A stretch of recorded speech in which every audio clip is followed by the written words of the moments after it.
charlemos allí. Bien. Es importante hablar de algo que también genera escalofríos, que es el nivel de pobreza que hay en la Argentina. Yo decía 57,4% y creciendo. Así estamos hoy con un presidente como es Milei, que dijo que lo peor no pasó, que va a venir entre marzo y abril. Por eso ya quiero consultarle a Carlos De Angelis. Carlos, ¿cómo te va? Buen día. Guillermo, equipo, ¿cómo están? Buen día. La verdad que asustado, porque si todavía lo peor no pasó, ¿qué más tiene que pasar para no considerar que el 57,4% de pobreza ya es dramático? 6 de cada 10. Sí. Sí, es tremendo, ¿no? Por supuesto. Ahora, hay que considerar, hay que dar a la derecha a Milei que no tiene la culpa, ¿no? La pobreza crece desde hace muchos años, pero hay que considerar que como en Argentina se mide la pobreza principalmente por ingresos contra canasta, ¿no? Ingresos laborales y extralaborales contra la canasta básica, que es solo alimento, y la canasta total. En esa diferencia ves quién nos alcanza la pobreza, no alcanza la canasta. Bueno, el 56, casi el 58% no estaría alcanzando la canasta total. Ahora, esto también tiene que ver con el efecto devaluatorio. Cuando se hacen devaluaciones hay un pico de pobreza. ¿Por qué? Porque si los ingresos no se actualizan al nivel de los alimentos y de los precios, términos generales que hemos visto, enorme crecimiento. Pensá que entre diciembre y enero 50% de inflación, hay un pico. Lo que uno entiende habitualmente es que hay una segunda instancia que los ingresos mejoran, ya sean por paritarias, por bonos o decisiones de gobierno, y esto es lo que veníamos viendo en los últimos años. Por ejemplo, los años de Cristina había inflación, pero los salarios seguían en inflación. Claro. Durante el gobierno de Alberto Fernández se desenganchan. Acá, entonces empieza Carlos, a crecer la pobreza y se hace estructural. Da la sensación de que lo primero que hay que hacer es terminar con la inflación. Y que a partir, y te pregunto, ¿por qué otra vez la esperanza está montada a partir del segundo semestre? ¿Cuáles serían los indicadores que permitirían respirar? No sé con qué tipo de inflación, si con inflación de un dígito, pero ¿por qué vuelven a decir esto como se decía durante el gobierno de Macri? Creo que hay una gran diferencia que tiene que ver con este ajuste tremendo de los gastos estatales, ¿no? Vos mirás, el Fondo Monetario calcula que baja 2,8 el PBI este año y la población crece el 1% como toda la vida. Entonces, esta situación también hace que haya menos recursos. Cuando vos ves cómo se calcula el PBI, hay una fuerte incidencia de los gastos del Estado. Si los gastos del Estado caen y los consumos familiares también bajan, todo depende de la inversión de las empresas. Por eso un capítulo entero de la ley ómnibus se cayó, ya sabemos, era para las inversiones, beneficios, exenciones impositivas para inversiones de más de 200 millones de dólares.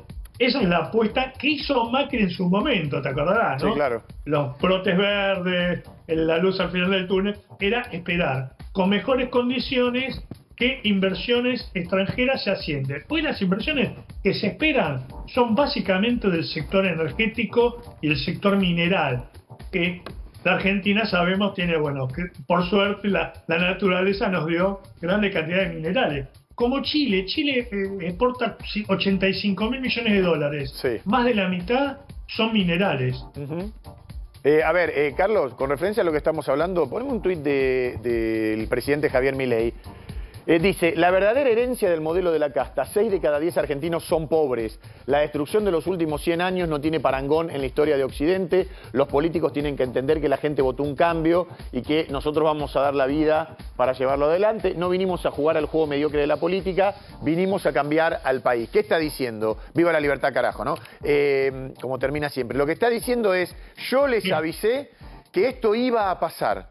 O sea, si vos me votaste, el mensaje de Milei es, espérame, porque para poder bajar la pobreza, y te pregunto, inexorablemente primero tiene que subir a estos valores tan dramáticos. Sí, claro. Está claro que, como decíamos recién, si ya las perspectivas son para este año de caída, el futuro es 2025-2026.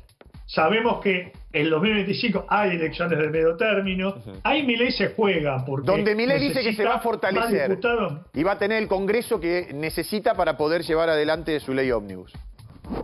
Necesita, claro, y ahora la ley Fititos, ¿no? Es la se ley van a Fititos, dividir tal cual, entre varias leyes. Ahora, Carlos... Una de ellas es el capítulo fiscal famoso que Caputo un viernes a la noche dijo se saca. Claro. Eso va bien a moratoria, hay un blanqueo, esos son ingresos que el Estado necesita y que es gracioso porque cuando se discutió la ley ómnibus, los opositores amigos dijeron que vuelva al capítulo fiscal.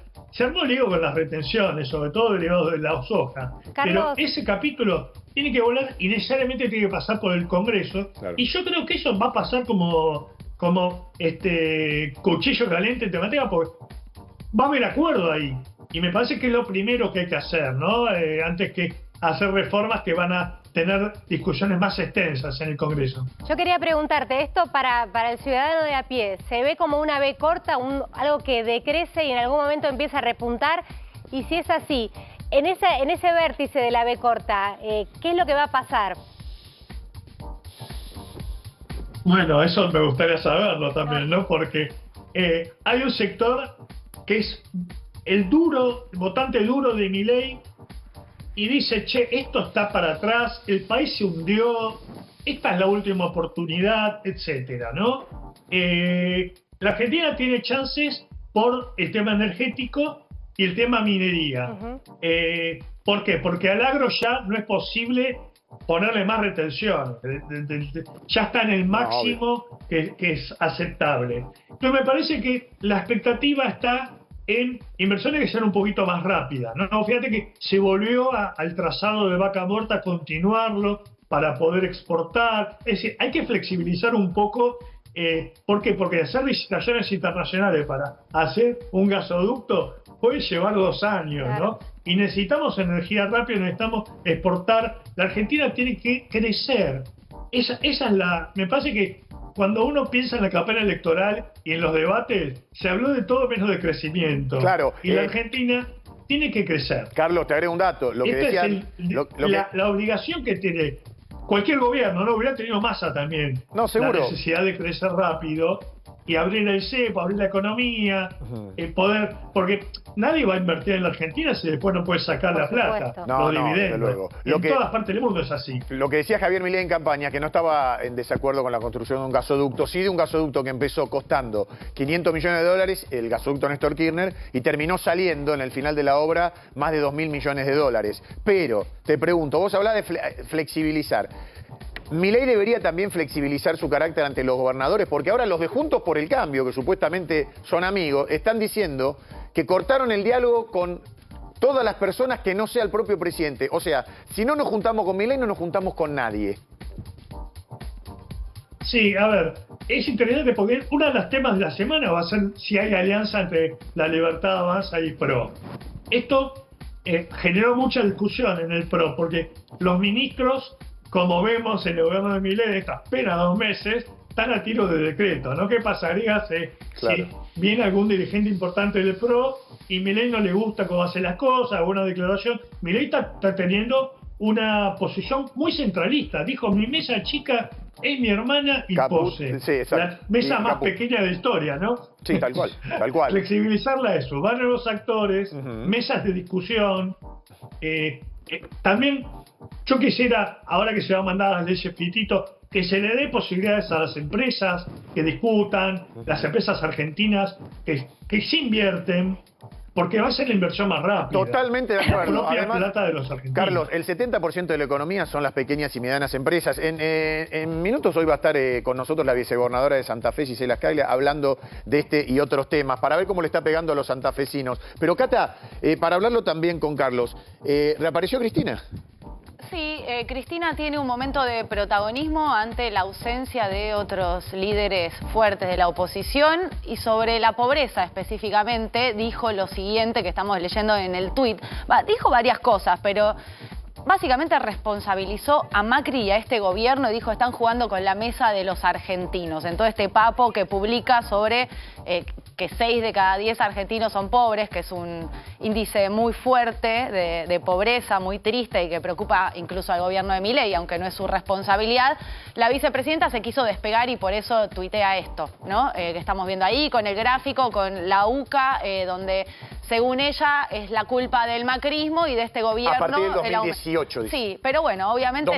2016, ¿no? Todo el mundo Sí. salió, Guille, Sí. a responderle a Cristina porque claramente carece de cualquier tipo de autocrítica y de responsabilizarse por los índices de pobreza, siendo que el kirchnerismo gobernó casi todos los últimos años y que la pobreza en sus gobiernos aumentó un montón, por lo cual se la dejó servida al gobierno de Milei y a toda la oposición para que le respondan. Sí. Carlos, vamos a Perón. La única verdad es la realidad, la que está describiendo Cata. Fíjate que entre 2014 y 2016 se dejó de medir la pobreza. Sí. Aquella frase de Kicillof que se estigmatiza a las personas por medir la pobreza, ¿no? Sí. Las mediciones en Argentina arrancan en el 75-76. En el 74 casi no hay mediciones porque no tenía sentido. No había pobres, había muy pocos. Sí. Perdón, Ahora, perdón. fíjate En que el año 2014, 73, con Gelbar, Cristina devalúa y aumenta la pobreza. sí, el 50% de lo producido iba para los trabajadores. Yo entiendo que Milei está en contra de todos los postulados peronistas, pero era otra Argentina. Era la Argentina que tenía casi pleno empleo. ¿Se entiende? Ahora... Una Argentina de pleno empleo, Tal cual. una Argentina industrial, una Argentina, ¿te acordás? La patria metalúrgica, eso ya te habla todo, ¿no? Y Hoy Carlos, nos viene la patria sojera, es decir, Carlos, la Argentina por políticas, por cuestiones se reprimarizó y vos fíjate una sequía, el efecto que provoca en la economía, 20.000 ¿no? millones de dólares. Quebramos. la pregunta, Carlos, es ¿qué Una economía implicancia? mixta Claro. resiste mucho mejor, como es supuesto. Canadá, Australia, economías que tienen sector industrial y sector agropecuario. Cuando hablan de otra Argentina, digo, ¿qué implicancia tiene el narcotráfico como incidencia en no solamente en captar soldaditos, sino también en lo que es el dinero que genera en esta crisis? Bueno, claro, la idea que tenía Cristina es que el Estado podía reemplazar al sector privado, ¿no? Con dineros directos, con obra pública, con empleo estatal, etcétera. Vos fijate que esto se ha dicho infinitas veces que Argentina hace 10 años no crece el empleo privado, muy poquito.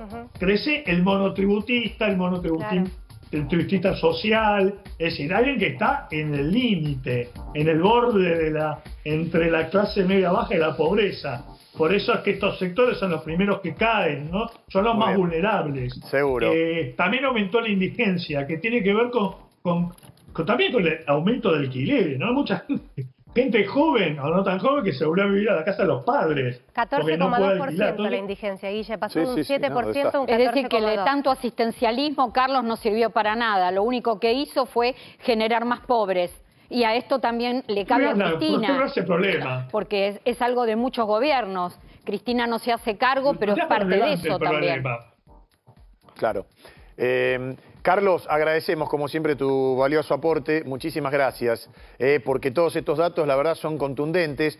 En una Argentina, según Milei, reiteramos que en marzo y abril va a pasar la peor parte y a partir de allí, supuestamente, a mediados de año, debería empezar, no sé si a crecer, pero por lo menos a cambiar. Un tiro para el lado de la justicia, dice uno, para todos aquellos que en el día a día están sufriendo en el bolsillo. Para estas personas que están allí, por ejemplo, frente al Ministerio de Economía, están las agrupaciones sociales, los piqueteros, está Barrios de Pie, están pidiendo por los comedores escolares, donde dicen que no está llegando la plata, mientras tanto el gobierno se pelea diciendo que va a terminar con los intermediarios, pero que la comida va a llegar. Donde se está hablando de esto que estás leyendo allí, la nueva fórmula jubilatoria que va a tener que tratar el Congreso. En instantes Clara nos va a dar detalles. Y en un contexto de, reiteramos, 57,4% de pobres. Carlos, te mandamos un abrazo. Muchísimas gracias. Muchas gracias. Y nos quedamos con esta imagen. Y esperando también la evolución de la salud de la mamá del presidente Javier Milei, que está internada todavía en el sanatorio Otamendi.